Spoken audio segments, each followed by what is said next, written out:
সবাই দেখছে যে রাজা উলঙ্গ, তবু সবাই হাততালি দিচ্ছে। সবাই চেঁচিয়ে বলছে, সাবাস সাবাস। কারো উনি সংস্কার, কারো ভয়, কেউ বা নিজের বুদ্ধি অন্য মানুষের কাছে বন্ধক দিয়েছে। গল্পটা সবাই জানে,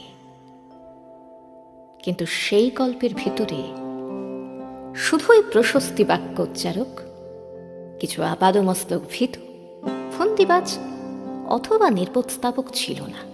একটি শিশুও ছিল, সত্যবাদী, সরল, সাহসী একটি শিশু।